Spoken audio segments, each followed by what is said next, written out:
Bagi sebagian orang, termasuk saya, harga sebuah smartphone harus berbanding lurus dengan spesifikasi hardware-nya. Dan bagi sebagian lagi, smartphone adalah simbol status. Spesifikasi, prioritas nomor 3 atau 4 lah. Toh, jarang main game juga. Dua-duanya sah kok. Selera orang kan beda-beda mas bro. Nah, buat para penikmat gadget golongan yang kedua tadi, Samsung cukup sigap dengan menyediakan sebuah produk yang mampu terlihat dan terasa sangat premium dengan harga yang relatif nggak terlalu premium. Halo guys, masih dengan Nico di alun-alun Jalan Asia Afrika, Kota Bandung. Dan ini dia, si cantik Samsung Galaxy A3.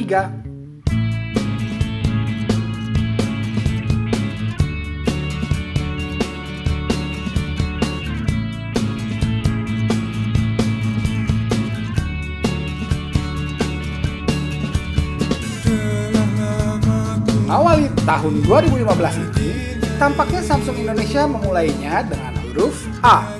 Yap, Galaxy A series sudah keluar guys. Dan sekarang, kerennya body berframe metalnya Samsung udah bisa dicicipin sama kelas menengah.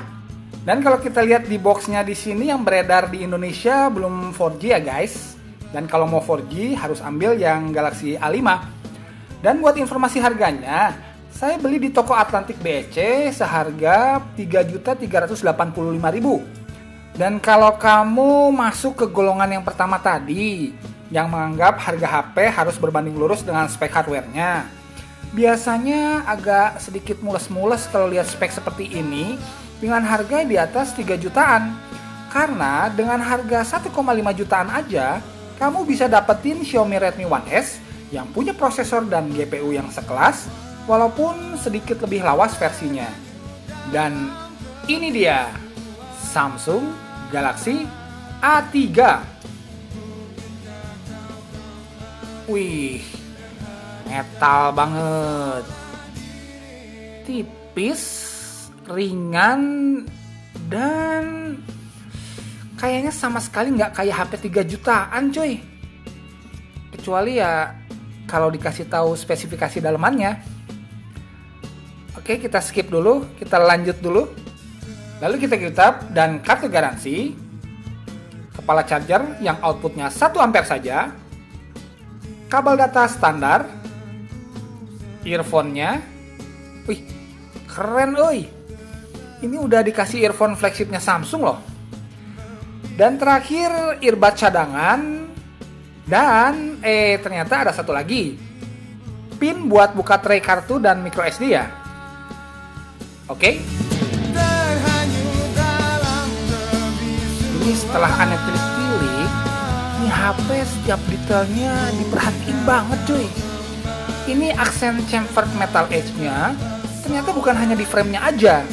Ternyata juga ada di tombol home, tombol volume, tombol power, tonjolan modul kamera, sampai legokan lampu flash dan speaker bodinya, semua dikasih aksen sayatan chamfered metal edge dong. Dan yang paling aneh demen, feel-nya itu loh, feel.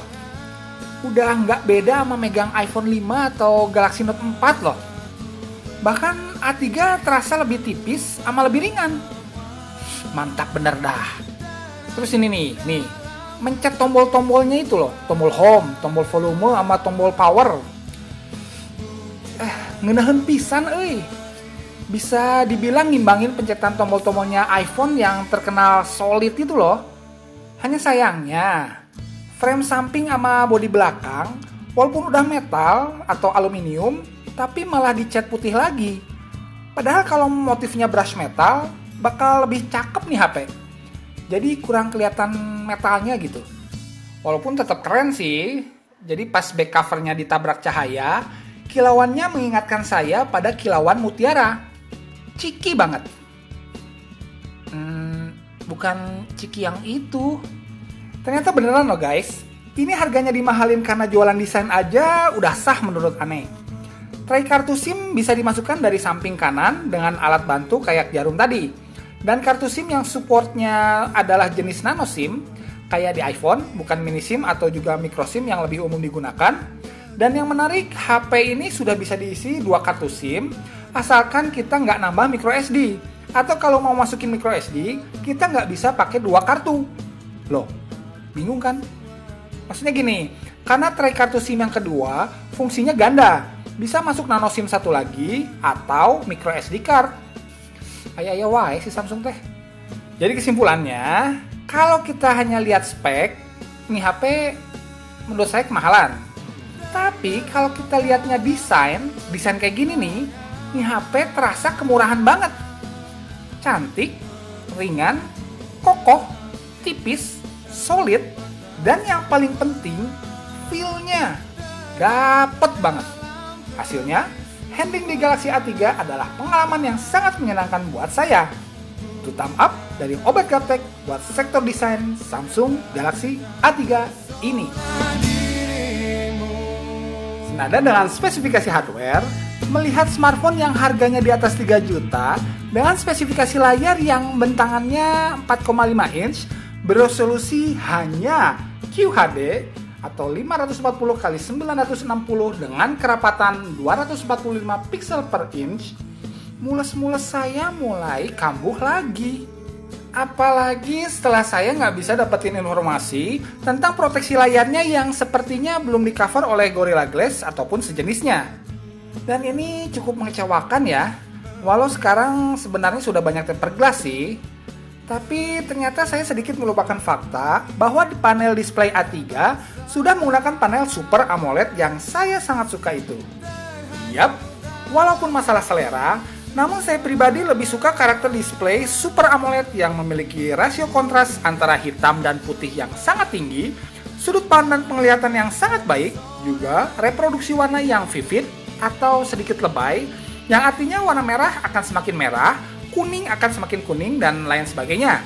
Yang walaupun warnanya kelihatan lebih nonjok, namun sedikit kurang natural kalau menurut selera sebagian orang. Tapi bukan saya ya. Fitur auto brightness juga sudah ada di sini. Intinya, secara experience layarnya tidak ada masalah. Kerapatannya yang relatif rendah, terutama buat smartphone seharga 3 jutaan, dapat terbayar dengan kemampuan rendering warna yang juara, dengan saturasi dan kontras rasio yang jempolan. Tapi setelah saya kaji lebih jauh, pemilihan luas dan resolusi layar, juga teknologi panel display Super AMOLED yang dilakukan oleh Samsung di Galaxy A3 ini menurut saya adalah hasil dari pertimbangan yang sangat matang. Dan ada sebuah skenario besar Samsung yang sebenarnya dampaknya akan positif, terutama buat segmen konsumen yang memang dituju oleh Samsung. Apakah itu? Nanti ya guys, di segmen kesimpulan video yang kedua, saya akan coba rangkai alasannya. So, pastikan kamu nggak lewatkan video bagian keduanya. Di sektor user interface, kembali. Di A3 ini, Samsung memangkas habis fitur-fitur yang sifatnya gimmick atau lebay yang sering dipertanyakan kegunaannya, tapi bikin berat sistem. Emang beneran bikin berat sistem? Masa sih? Nggak percaya? Nih, Anda bandingin sama Galaxy S4 yang pakai touch switch versi lama dengan fitur-fitur full gimmicknya. Nah, beda kan? Padahal secara hardware, Galaxy S4 yang sudah punya prosesor octa-core Exynos di atas kertas lebih bertenaga daripada Galaxy A3 ini. Plus, keduanya udah berjalan di Android KitKat. So, nggak ada alasan cuy. UI yang dipermak ini membuatnya tampil sangat gesit, mulus, dan minimalis. Walau ditambahkan pilihan pengganti tema user interface-nya. Dan ini bisa dimaklumi, mengingat pasar yang dituju adalah pasar anak muda yang pengen smartphone-nya bisa tampil lebih cute, unyu, dan immune. Dan yang juga saya suka adalah bloatware yang terinstall dari pabrikannya hanya 2 aja, Galaxy Apps dan Galaxy Gift Indonesia, yang buat saya keduanya cukup berguna. Jadi di sisi UI ini, TouchWiz berevolusi menjadi UI yang menurut saya salah satu yang tergesit dan tercepat di pasaran. Dengan tampilan yang simple, fungsional, dan sangat mendekati UI Android Vanilla atau Android murni. Jadi, kayaknya kita nggak bakal lagi lihat orang duduk-duduk di taman, sambil ngibas-ngibasin tangannya di depan smartphone-nya atau ngangguk-ngangguk kayak tukang sate gitu. Aneh kan? Dan ada satu lagi yang menarik menurut saya. Dengan melihat desain dan user interface di Galaxy A3 ini, saya bisa mendapat sedikit gambaran tentang bagaimana kira-kira bentuk dan user interface flagship Samsung Galaxy S6 nanti.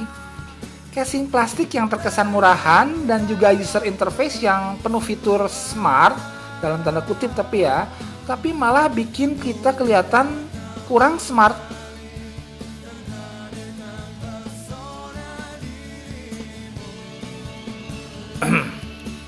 Ya, kira-kira kayak gitulah. Yang menuai banyak kritik pada seri S sebelumnya. Kemungkinan akan dirombak total seperti yang sudah dimulai oleh Samsung di Galaxy A3 ini. So, kita tunggu aja tanggal mainnya yang katanya Galaxy S6 awal bulan Maret ini bakal diperkenalkan. Oke guys, saya cukupkan dulu video bagian pertama ini. Jangan lupa saksikan video bagian keduanya yang bakal menggali lebih dalam Galaxy A3 ini soal performa hardware, kamera, dan daya tahan baterai, juga multimedia dan kesimpulan pastinya.